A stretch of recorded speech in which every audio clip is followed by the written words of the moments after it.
Hey, welcome to Windswept. This is Alex. I'm your host today, and today I'm going to be introducing you, probably a lot of you, to an amp that most people don't know exists. They were handmade in Syracuse, New York from the late 70s to the mid 80s. It's a company called Legend. They had combos and separates, 50 watt, 100 watt, and I think a 60 and 30 in the second generation hybrid amplifier with a solid state amp and tube preamp. This one has three 12AX7s in it. It's a unique sound. It's not for everybody. It's very, very mid-forward. Blackface amps, Fender amps at this time, high on the bass, high on the treble, and the mids were really kind of scooped down. This is inverted. The scoop is, it's not a scoop, it's a peak. Interesting sounding amp.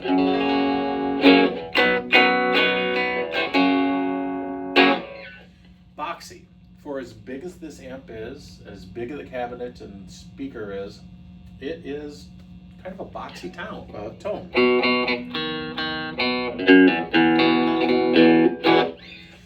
Probably great for country, for that twang. This thing's got twang written all over it. Probably good with distortion to be that, early 80s Metallica, basically guitar forward sound.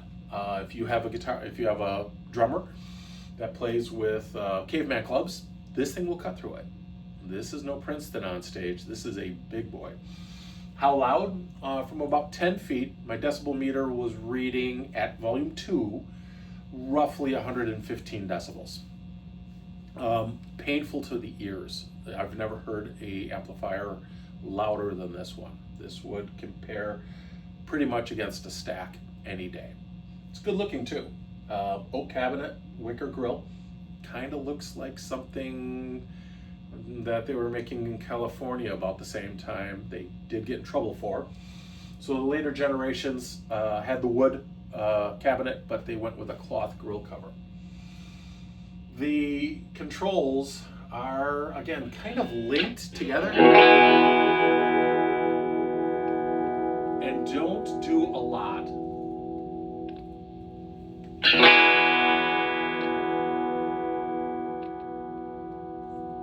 And by linked, I mean, when you adjust the treble, it affects not only the treble, but the bass. I plan on keeping this. I've had this amp 33 years. And one of these days, I'll actually send it out and have that symbiotic connection that they have together separated, and maybe change the parameters in the potentiometers to give it a fuller bass and a fuller treble and kind of tone down the mids, because it is, as I said, very mid forward. I like the amp. It's not my everyday. I pull it out occasionally when I just want to goof around. In 30 years, I don't think I've ever gotten the perfect sound out of it. Seriously. If you know anything about these amps and can add, put it down in the comments. It's, again, they're not expensive. You could probably pick one up for about $600 or $700 if they're out there.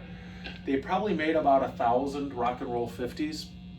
So it's on the rarer side compared to a mass-produced amplifier. I would say somewhere between boutique and mass-produced in availability. I think there's one or two on Reverb right now in that price range. The later ones did have reverb. There was a lead also. This is called the Rock and Roll 50. No reverb, no tremolo or anything like that. Basically just a big, powerful driving amplifier. There are, again, other variations out there with other features. This one, it's just a good looking old amp. It normally sits in the corner, but every once in a while I'll pull it out. Again, with a telly, almost no hum.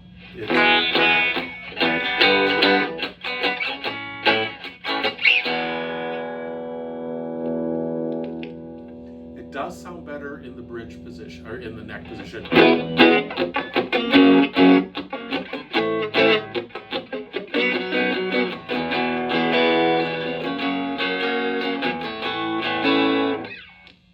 But again, it's not for everybody. If you know anything about it, let me know. If you want to know more about it, I could do a little bit more digging and a little bit more research.